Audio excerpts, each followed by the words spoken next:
Good evening. The news summary for this Wednesday, 21st June. Air Seychelles has added Colombo, Sri Lanka on its regional destinations list. Its inaugural flight to Colombo Bandara International Airport was early this morning. Colombo is the sixth destination served by Air Seychelles, which includes Tel Aviv, Johannesburg, Mumbai, Mauritius, and the Maldives. The official launching of the Air Seychelles flight to Colombo has been in collaboration with local and international tourism organizations, which includes DMC's. The Principal Secretary for Tourism, Shirin Francis, says this is a new opportunity to enhance Seychelles tourism market. About 100 Seychellois and Sri Lankans were on this inaugural flight. The central bank will maintain the 2% interest on monetary policy for the upcoming quarter of this year. The bank announced this measure today during its press conference, where it stated that the Seychelles economy is doing well and still growing amidst the overseas pressures. In view that there's quite a bit of uncertainty coming from the external economy, particularly to do with potential inflation pressures. So the board saw it better to keep the policy as is, such that to make sure that we maintain price stability. The Ministry of Finance is leading a campaign to encourage members of the public to make more use of online platforms and point-of-sales POS systems while paying for services from public sector entities. The Seychelles Licensing Authority, the Planning Authority, the Registration Division are amongst government entities which already have operational online platforms. The Acting Accountant General in the Public Accounts Management and Treasury Divisions in the Ministry of Finance, Karen Bourne, says this is in line with the objectives of the government's digital economy strategy.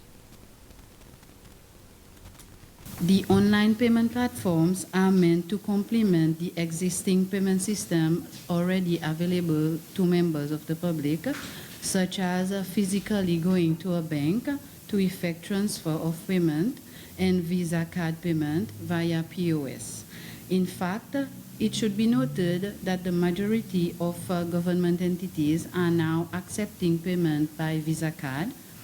With the adoption of technology in the everyday operations of government, especially payment, our objectives are as follows: improving efficiency and efficacy in public finance management, limiting cash transactions in government payment system, hence eliminating the risk and administrative burden and cost associated with it, encouraging the use of technology in government payment system in line with the government's digital economy strategy, limiting cash transactions, thus reducing potential fraud activities. Finally, supporting the government's strategy to improve the business environment by improving the ease of doing business in Seychelles by adopting an efficient payment system.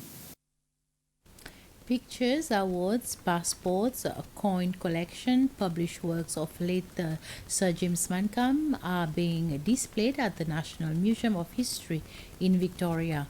The official opening of the exhibition was held at the museum last night in the presence of Mr. Mancham's family and close friends, as well as the staff of the museum and the Secretary General of the Seychelles Institute for Culture, Heritage and Arts, David Andre. The National Museum has organized this activity to commemorate Independence Day, which will be on the 29th of this month. The family of late Sir James Mancham donated this collection of items to the National Museum of History recently, and the exhibition is now open to the public until the end of September.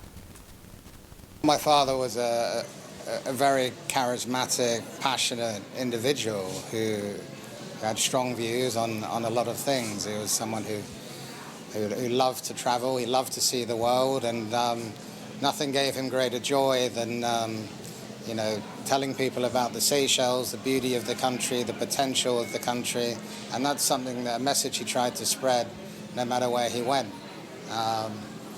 So I think my father was always very driven. He loved work, that was his passion, one of his passions, and I think that's evident in, you know, when you look at everything he's achieved in his life, how much dedication and persistence went into actually obtaining some of the things that he did. Everything in there is special for a different reason, but, you know, the standout item is his desk, because his desk is where, you know, it was like his engine room. That's where he sat every day and worked, you know, relentlessly around the clock. So there's a lot of history there.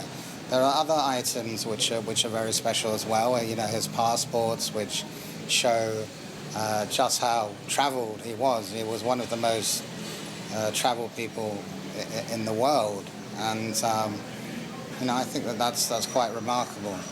It's a unique opportunity for people who didn't know the works of my father to come down and learn about history and the process of national reconciliation and all that entails, because clearly we live in a world that's still polarized, still divided, and still requires, you know, fundamental change on many levels. So I think people like my father will be sorely missed, but just because he's missed, he should never be forgotten. That's the end of this news summary. Join me at 8 for the news bulletin in Creole. Until then, have a pleasant evening.